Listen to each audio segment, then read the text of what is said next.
All right, y'all, what up? So in this video, this is a local Detroit rapper, and I admit he is one of the founding fathers of rappers in Detroit. So I'll give him that. His name's Esham, but in this video, like, he is so jealous of Eminem that Eminem made it and became like one of the biggest pop stars with Dre and 50 and D12, all that. Like this is the definition of a pissed off, bitter rapper who never made it. I just had to show it to you guys. It's so funny. Hit the like button if you like this type of content. He claims he's never seen 8 Mile, a whole bunch of stuff, guys. You got to see this. It's so funny. It's like really sad, but it's comical of just a bitter, jealous rapper from Detroit. All right, y'all, so let's check it out right now.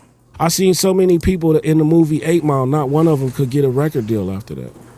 Not one of them like could get a real record deal after that. Even being in that huge movie of that, you know, what was a fantasy or something like that? I never seen it. What? 8 Mile. You never seen the movie? No. What? Because I live on 8 Mile. I know what the real 8 Mile look like. How would you know if you didn't see it? What Sure. It is? Well, it's a rap movie about a rapper that be punching motherfuckers in the face in the city of Detroit. That should never happen. You, but I would think if they was investing in the city and they was there for that that exploitation, you know what I'm saying, that Gets they so would good. at Watch. least compensate some of these people for their struggles. That's what I mean. We can name people that have been helped by the D12 era, by the Eminem era, by that camp, right? Because of the fact that 8 Mile was made and there was a lot of Detroit rappers on it that got exposure, that got the light at that time. Putting D12 on, getting Big Herc on a track, getting Detroit rappers on a track at that time, and really orchestrating with the city. You can say that Eminem and that camp and Proof were helping to tie the city together as best as their ability at that time. Could you see it while it was happening, or do you not see that happening? I don't know. You know, I couldn't see it happening. Okay. You know, I ain't gonna lie. You know, Okay. I mean, I don't know. I don't know what to say about none of what they did, because you would have to ask the city that, you know what I'm saying, and who all they helped. You know, I'm on the outside looking in. It just it was fishy to me that you know, that whoever those people was came to exploit the Detroit, but they didn't compensate people for none of it. I mean, last time I heard, didn't he say, don't say D12 no more? None of the guys in D12 could even say they in D12 no more. He told them, don't say D12 no more on one of them records. D12 is from Detroit, isn't it? Like Proof is from Detroit. I mean, I don't know. So putting them on, isn't that part of contribution? Duh. And helping Royce put together that tape with Royce, Devil's Night, all that stuff. I guess. I mean, so he did enough, right? I'm not saying he did enough, but I'm saying, He like, did what Obi he was supposed Trice. to do. He helped his crew out. I'm asking you to look at that perspective. I'm not saying to say he did enough. I'm saying, do you look at that and say that's a sufficient amount of work? I mean, I don't know. I can't speak for that, man. All I know is how I'm in the group with you, and you was like, nigga, don't say you in the group no more. Have you on the ER, nigger. When did this happen? It's on the album, some shit. I don't know, nigga. You got to look that shit up. Okay. Something like that. He said, you know, don't quote me on that. Oh, I could don't be quote wrong, but me. it was to the degree of y'all can't say y'all in this group no more. One thing that I heard, and not to say this is what stems everything, but that you were an initiator in the dissing as well. Like, you were an initiator in name dropping. Because you don't say my motherfucking name and be talking no shit. That's the whole point Hold of up. that shit. All right, so he's about to get into the story how he was on the Warped Tour with Eminem and D12 when Eminem like first got on in like 1999 or something. But like, he was talking shit about Eminem and D12 on the tour, and they actually beat his ass on the tour and I think sent him home. And he talks about it like how he took a loss and this and that, and it wasn't a big deal. But I mean, he at least he keeps it real and honest. Like, Eminem and D12 beat my ass. He's about to tell it. So let's go. We come from an era of rap. Well, you gonna say my name, bitches? Oh, you don't even know, bitch. I'm coming, and I'm the only person that lyrically defeated Eminem, hands down, flawless victory. Like, he didn't even respond. It was like me beating up on a baby. They ain't talk about nobody else. Go talk about somebody else in some other city. But why would you go at this man? And I just feel like it was a attack on my character, just attack on my stance in the marketplace. You know, I'm moving units. I'm doing all type of shit. And I don't have the bosses that they had. I'm my own boss. So I was doing all this on my own. So when my shit got fucked up at the Warped Tour, they fucked my money up. You know what I'm saying? They beat his ass. And Eminem them can go back home and laugh it off, and because they with the big record companies. But me, you know, I took a hit doing that. And now, the people that physically assaulted you are a part of the group, or is it outside of the group that physically assaulted you? I mean, There was like group, like goons and I shit like wouldn't that, talk or was it about actually like physically people from the group that? I mean, I'm from Detroit. Man. You know what? We really don't be talking about that type shit, like dirt and shit that we did. For sure. You know what I'm saying? Like, that shit ain't really shit. I can tell you like this, I got in a lot of fights in my life. You know what I'm saying? And it was about 30 of them niggas, but I'm still here. You know what I'm saying? I'll fight a bunch of niggas today or tomorrow, 30? but that ain't 30 it. people? Like, we got up and walked away. You know what I'm saying? But that's just, we was fighting Proof in them. Yeah. Proof was the one we was fighting, but Proof ain't here. And I squashed all that shit with Proof. Like, For sure. I'm the reason that beef got squashed, not nobody else. Like, all Yeah. these stories you hear, no, it was because of me. Yeah. Because Proof called me right before he died. He made up with me. He told me a bunch of stuff about his label and all the discrepancies that he had and all the stuff that was going on over there and what Paul Rosenberg and all them was doing over there to him and how they played him and stuff like that. You know what I'm saying? So I know what he said and I know what he went through.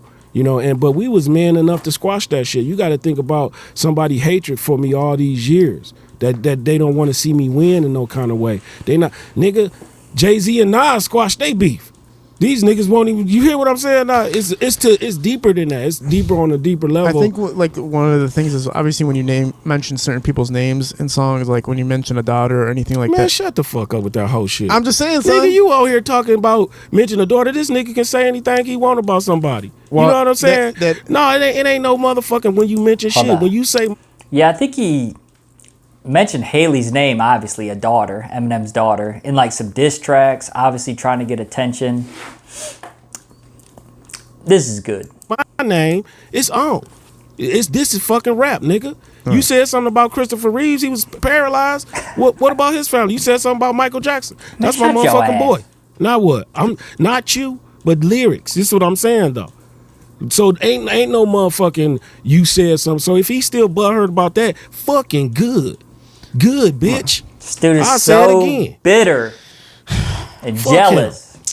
All right, let's move on from that. Yeah, because- let's move on, nigga. Listen, Bitter. It is, and I got the most knives in my back, but that's okay too. Yeah. You know, because I feel like It's I've funny been to fighting watch. for Detroit for so long. You know, I mean, me and all my friends, like it's a certain thing about Detroit. You know that Come on. that we hold dear to our heart. You know, like we don't want no outsiders to come in and exploit our culture. It's just like, you know, you like what's your ethnicity? I'm Chaldean. Chaldean, right? Yes. So that would be like me going, I don't know, to Israel. You know what I'm saying? And jumping right in the mix Hold and up. start. I think this dude is extremely bitter that he is a founding father of Detroit rap, and Eminem obviously blew everything up and became the biggest pop star, screaming out Detroit, and this guy's left behind, not cashing in and making any millions off the hard work and labor that he put in, and I'll admit that.